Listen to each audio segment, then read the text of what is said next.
Texas Tribune sat down with Austin Police Chief of Staff Brian Manley to talk about department procedure, keeping its officers safe, and keeping the public safe. What happens before and after an officer-involved shooting, and how APD keeps its officers accountable.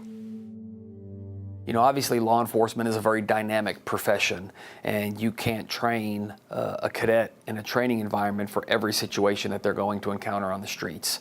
So what we do is we train them in accordance with the Constitution, state law, departmental policy, in what their options are legally and within policy when it comes to use of force situations. We have policies that emphasize the sanctity of life, and that is not only the sanctity of our officers' lives, but of everyone that we interact with on a daily basis.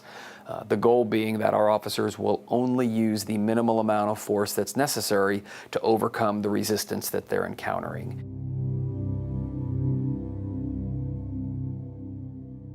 So our policies allow an officer to draw their weapon, their firearm, if its use in the circumstances they're encountering would be objectively reasonable. So if the officer is coming into a situation and they believe that the use of deadly force might be necessary and reasonable under those circumstances, then our policy allows them to draw that weapon. Short of that, then we do not expect them to draw their weapon. They have other options for control techniques. The simplest is officer presence, just the fact that an officer there is a level of control, and then we work our way all the way up through chemical sprays, the taser, the baton, and then ultimately a firearm.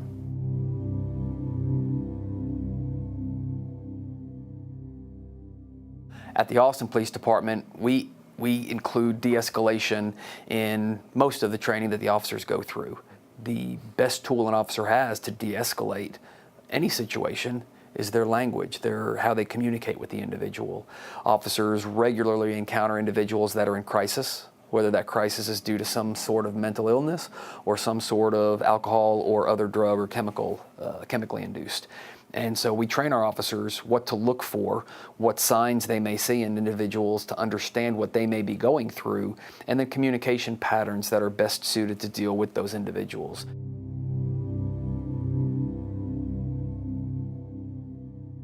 That's the only time that an officer should deploy lethal force, is if they're in fear of their life or the life of another. And so that's why oftentimes in circumstances where there's been a lethal force encounter, you will hear that the officer feared for their safety or their life or the life of another.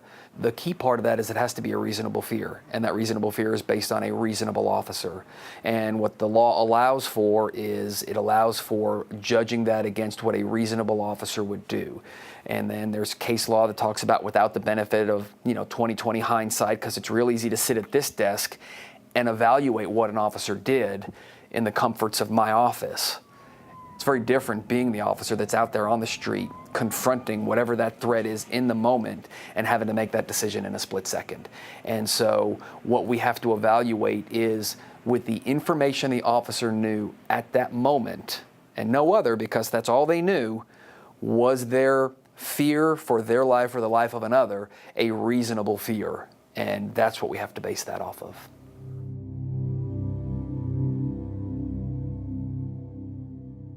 Our officers are placed on a administrative duty status, and that is where we will not bring them back to work for a period of time, and that is standard in any officer-involved shooting.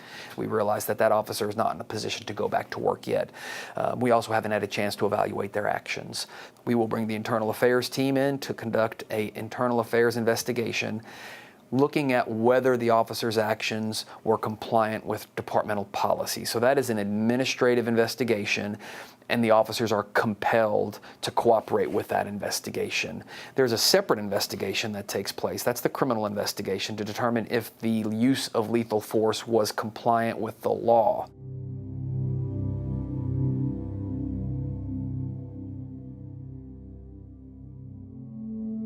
So we've always had a very restrictive approach to the use of deadly force.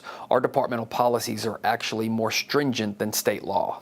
And we often tell the officers, just because you can doesn't mean you should.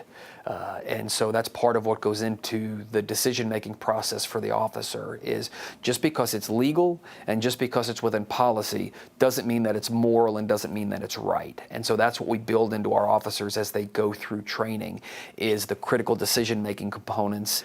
We made significant changes to our policies.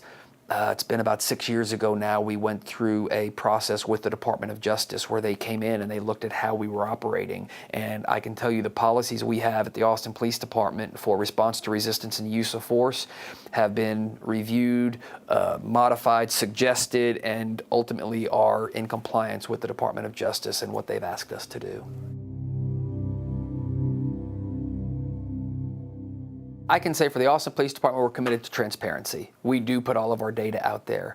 For years, we've been putting our annual use of force report online for anybody to see.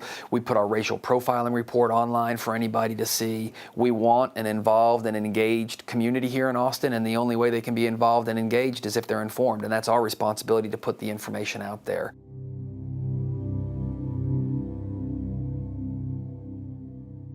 I think the Austin Police Department does a really good job at being transparent, involving the community, putting information out. We're not a perfect department, and you're not going to find a perfect department. We hire the best officers we can, and every officer is their own person that's going to make their own decisions. We're going to give them the best training that we can, and we're going to hold them to the highest standards that we are allowed to hold them to. We're not a perfect department, but I tell you, I think that we are doing our best. We're a department to be proud of. We're proud of this city and the relationships that we have with this city, and we will strive to always provide the best level of service that we can.